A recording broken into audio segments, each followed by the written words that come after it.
Soul Sister series, In Pursuit of a Pleasure-Filled Life.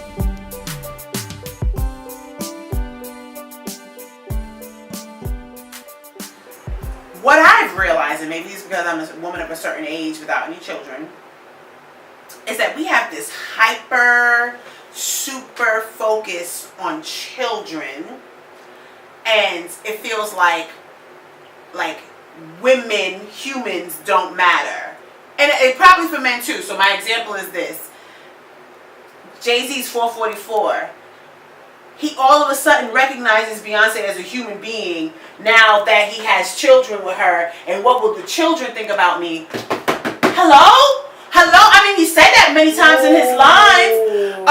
My dude from Fox News, he's fighting back against all of this. And he's like, what will my children think?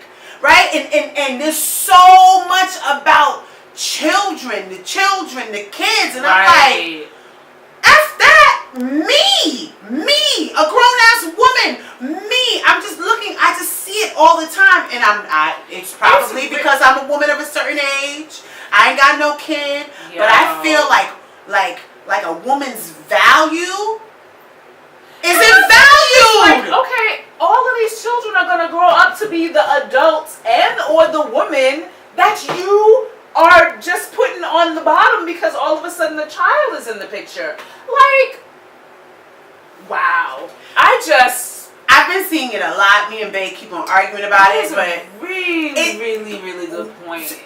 Just watch the world. Watch how we talk about. We don't talk about each other. Well, if there's children involved, it's always about like, what will the children think? Just pay attention to how much everything is about children.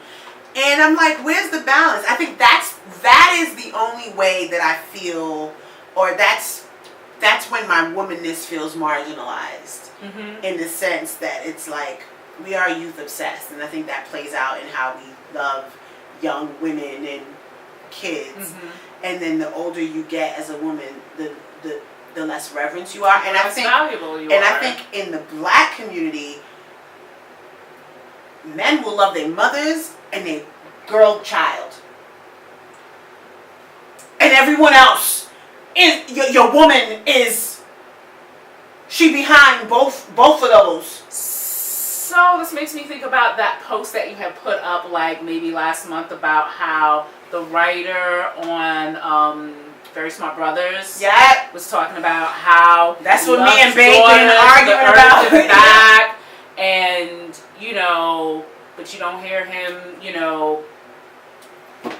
and I had this conversation with Francis as well, and he, I told you, he was just like, I feel like because men and this, black men don't get, probably men in general, do not get socialized to, connect to their emotions, and when a child comes into the picture, all of a sudden that breaks. Oh. And it's just like they can't hold it back. Yeah. And that's valid. Like I didn't think about that. That's I get that. But I still feel like if we know this and if we're seeing this, well, then it's up to us to socialize our kids differently, right? We still need to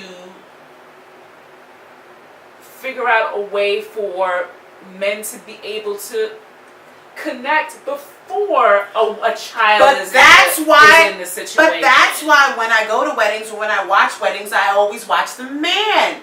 Because 9.5 times out of 10, his ass is mad emotional watching his wife come down the aisle. And I feel like it's that little like, just that little like, oh shit, I can't thug it out right now. Yeah. Uh-oh. Yeah. But I never thought of it that way. I just, that is something that I struggle with. And I struggle with it with Bae. And listen, Bae tells me he loves me all the time. We are two emotional mofos together. Like, we perfectly emotional for each other. And at the same time, I feel like the value, like you value your mother no matter what. You value your girl child no matter what. And the woman you with, she could get with it or she could go. And I feel like that is I think that is perpetuated a lot in our culture, It in our hip hop culture. is. I think that's American culture because that is not West Indian culture. That is not West Indian culture. That is not West Indian culture. They will. I mean, now look, I'm not making West Indian culture perfect because they will step out in a minute. But I've never felt like there was this value system. Like they love their children, but they be like, yeah, the children come second to my woman. Right. Like, me and her gonna be together forever. You gonna get up and go away, so I gotta make sure she good. But American culture, white American culture, black American culture, our hip hop culture, and the way that it is misogynistic, I think that's why anytime I see black people on TV and in love, Yeah. and a man valuing his woman, I be like, oh, look at that, that's so nice.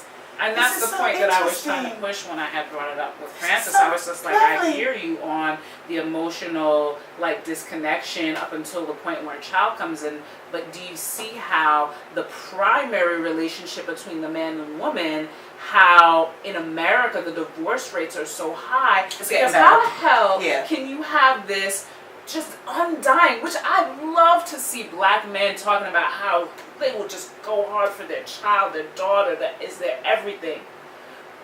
But how can there be that disconnect between that child and the woman who brought the child into your life? Because to me, that is so dysfunctional and unhealthy, and that's the point at which it's like, what about this union? That should be the very first thing that gets attended to and addressed. It just does not work out if that's not in place, because you got this child who you love and will die for, but the child is a part of a broken home where it's just like, well, how come you guys couldn't work it out if you love me so much? Because I can't stand your mama. And me and Bay have had that conversation because he's like, some of us are out here having kids with people Because we your shouldn't have daughter is a kids with. reflection of the mother, and like it's just so crazy. Like you look at the daughter, you see the mother, but you don't like how is It is dysfunctional as. It is dysfunctional, and this is why I say, there's nothing wrong with black people, but there's something wrong with black people. And the dysfunction got to end. Because that drives me crazy. It drives me crazy. And Bay would make the argument that women put their kids above men all the time. And I make the argument, we could balance it out a lot better. There's always extremes, right. But we could balance it out a lot better. We balance that out a lot better. I hear some women talking about my kid before my man, and I be looking at her like, don't turn your kid into your man. And they usually are talking about their sons and not their daughters. Of course. They're usually talking about their sons and not their daughters. And I be like, don't make your 2-year-old your man now. Of course. Like, because to some degree, whenever men are going out for their daughters, they're turning their daughter into their woman. I mean, and when I see people talking it's about just like you are my the kid woman is my that best my wife friend. would never have been, like the better version of my wife. Like your mother is not shit, but you are everything. How? Or it's even like when mothers call their kids their best friends or fathers call their kids their best friends, I'll be like, are you psychological? You emotionally your best friend? They're 3. That is just called you being the parent. Right. You're just the parent. They love you because you're life. Right. Your mom and dad, and you love them because you made them. They're not your best friend. If that's your best friend, Well, that's a problem. For everybody. for everybody. Everybody. Somebody's gonna be on the couch. Or Everybody doing gonna be on the couch. Doing some Your serious best medication. Your best friend, girl. I've heard women say it. I've heard mothers say that. I've heard fathers say it, and I'm like, our vocabulary is limited. Our emotions are limited. That we're putting these things. Now, if your child is 30 and you're 60 and you're like, nah, my kid is like my homie, I can understand that because y'all are both adults and y'all close as Right. Well, that's different. But if your child is 3 and you're 33, that's not your best friend. And if you ain't got a best friend, you need to go get one. You need to go get some support. Right. You need to go sit on the couch. Yeah. Speak to. You need to find some adult friends. Yeah. But listen, we're just finishing this up. But I also wanted to share with you the next book, because I read this book all the time. You ever read it? Yeah, I have this. I have to reread it. I read it once a year. So now that we're going into winter, I will say after the winter solstice, we'll go into this, because the winter This is a good book for winter. Because it's deeply feminine. Yeah. Winter is deeply feminine. All you're doing is contemplating and thinking, and some call it depression. I call it a deep reflection of your life. And I think that for the winter, I like it. A deep reflection of your life is a return to love. Yeah. This is really a spring book, but we read it in That's fall. a spring book. This is a spring book, but whatever. We're going to finish it up Yeah. before December 21st. And, the winter solstice, ushering in winter, we're going to start with a return to love. Soul Sister Series, in pursuit of a pleasure-filled life, though shit keeps on happening.